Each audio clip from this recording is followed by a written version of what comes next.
Video books के साथ राबिया अलरबा। आज हमारे पास किताब मौजूद है ताउस फ़कत रंग। ये नावल है नीलम अहमद बशीर साहिबा का, जो संगे मिल पब्लिकेशन से शाया हुआ। इस नावल ने बहुत मकबूलियत हासिल की और ये नावल उन्होंने अपनी दोस्त सलमा यमान के नाम किया। आप इस नावल को देख सकते हैं।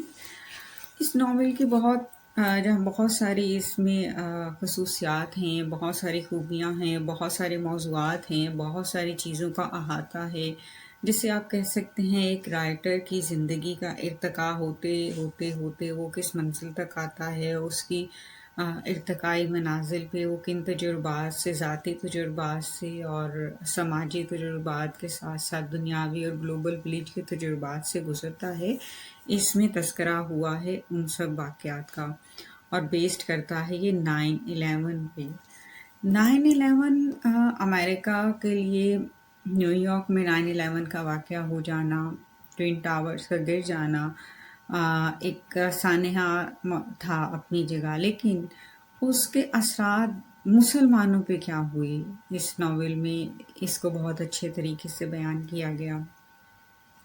मुसलमानों के लिए जॉब्स नहीं रहीं, उनके लिए हालात व वाक़यात साज़गार नहीं रहे। वो एक दफ़ा सोचने पे मजबूर हो गए कि वो वापस अपने वतन आ जाएं। लेकिन जहाँ एक बच्चा पैदा होता है बाय बॉर्न, वो वहाँ को ऑन करता है, उसके लिए ये बहुत मुश्किल होता है। इसके साथ साथ इस नावल का इंतसाब देखें तो उन्होंने अपनी बेहतरीन दोस्त सलमा एवान के नाम किया और उनके हवाले से उन्होंने अपनी खाकों की किताब में एक बहुत उम्दा खाका लिखा। वो खाका कोई एक दोस्त ही लिख सकती थी। इतना खूबसूरत खाका जो पढ़ने के काबिल है। बहरहाल अभी हम बात करेंगे ताउस फ़कत रंग की। इसमें जिन मिसाइल को पेश किया गया वो एक मिथ के साथ, बहुत सारी मिथ्स के साथ इन्हें मिलाया गया। ग्रीक मिथ को बहुत अच्छे तरीके से यूज़ किया गया। डेलाइला का किरदार पूरे का पूरा ग्रीक मिथ से उठाया गया है, उसी तरह वो बिहेव करती है, उसी तरह से वो जो हमारे इस्लामिक ट्रेडिशन में भी है, हिंदू ट्रेडिशन में भी, हमारी अमूमन तमाम माइथोलॉजी में ये बात मौजूद है, तमाम मिथ्स में मिलती है कि जो सर के बाल हैं वो किस कदर पावरफुल हैं। स्पेशली अगर हम एक ख़ास हवाले से देखें और इनके बारे में अमूमन कहा जाता है कि इनको संभाल के या छुपा के रखना चाहिए। बहरहाल वो एक कहानी, उसको कैसे इस्तेमाल किया डिलाइला ने, वो है फिर डिलाइला जो टिम जोन्स का वाक़या हुआ 70 की दहाई में यहाँ बयान किया गया। उसमें डिलाइला की पैदाइश हुई उस वाक़ये के दौरान और उसमें उसके वालिद की तरफ से मिली हुई बहुत सारी जो ताकतें थीं, जिन्हें हम हकीकी दुनिया से मावरा या फिर ताकतवर एक अलग दुनिया की ताकत कह सकते हैं, या रूहानी या जो भी, मतलब हम उन्हें वालिद की तरफ से मिली रूहानी ताकतों की भी शायद कुछ इकसाम हैं।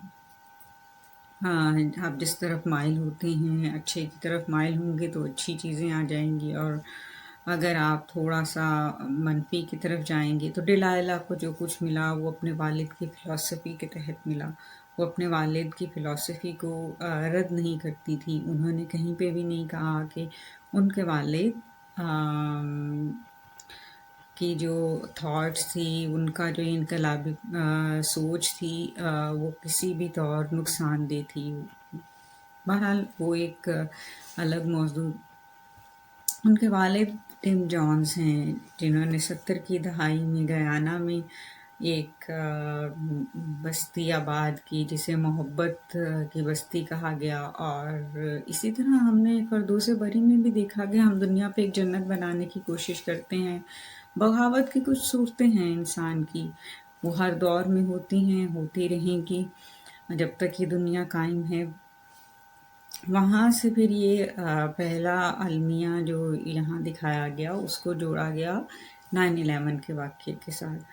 اور بہت خوبصورتی سے، بہت ترتیب سے، بہت نفاست کے ساتھ نیلم احمد بشیر اس کو لے کے چلیں، اور انہوں نے آخر تک جو کردار شروع میں بنے تھے وہ آخر تک نبھائے، اور ڈلائلہ فائنلی اپنی جو حقیقی والدہ تھیں ان سے ملی، اور وہ اپنی ایک منفی رو میں آ گئی تھیں، اور انہوں نے اپنی والدہ سے اعتراف کروایا کہ وہ کس طرح سے پیدا ہوئیں اور وہ انہیں کی بیٹی ہیں، لیکن انہوں نے انہیں آن نہیں کیا۔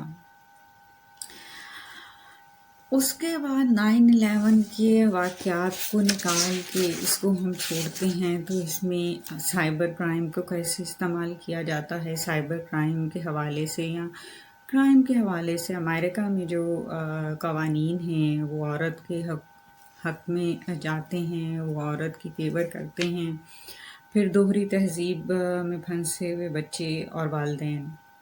یہ بہت اہم موضوع رہا اس ناول کا۔ جو وہاں کی ماڈرن مائیں ہیں ان کو بہت سے مسائل درپیش تھے، نہ وہ مشرقی سوچ میں ڈھل پا رہی تھیں پراپرلی، اور نہ وہ امریکن ماحول کو قبول کر پا رہی تھیں، اور اس کے درمیان جو بھی سفر چلا انہوں نے اس پہ بات ہوئی، اس دوہری تہذیب پہ بات ہوئی۔ اس دوہری تہذیب کی وجہ سے جو یہاں سے جانے والے لوگ تھے ان کو جو مسائل درپیش تھے اس نسل کے مسائل پہ بات ہوئی۔ جو وہاں بچے پیدا ہوئے تھے وہ تو امریکن بورن ہونے کو آن کرتے تھے، تو گویا ان ماؤں کو ماڈرن مائیں بننا پڑا، جس کی وجہ سے ان کے اپنے اندر ایک بہت گھٹن، ایک اپنے اندر بہت تبدیلی، جبری تبدیلی کہہ سکتے ہیں، انہیں اسے فیس کرنا پڑا۔ نیو یارک کے بہت اچھے سے مناظر پیش کیے گئے، منظر نگاری بہت خوبصورت ہے پورے ناول میں، آرٹ ورک بہت اچھا ہے پورے ناول میں، گریک مائتھالوجی پہ بات ہوئی ہے، بہت خوبصورتی سے کی گئی ہے، اور پورا کردار اس کے لیے بنا گیا ہے ڈلائلہ کا، اور اس میں جا بجا ایک جگہ نہیں کئی جگہ اس کو اسی طرح سے تاریخ کے اور آنکھ میں کہیں نہ کہیں سے اکٹھا کر کے، یا ایک مشاہدہ، ایک مطالعہ، وہ سب کچھ اس میں شامل ہوا۔ یہ ایک نیلم آپا کا ایک ارتقائی سفر ہے، ایک بہت خوبصورت سفر جو شاید گلابوں والی گلی سے شروع ہوا اور اس ناول تک پہنچا۔ یہ بہت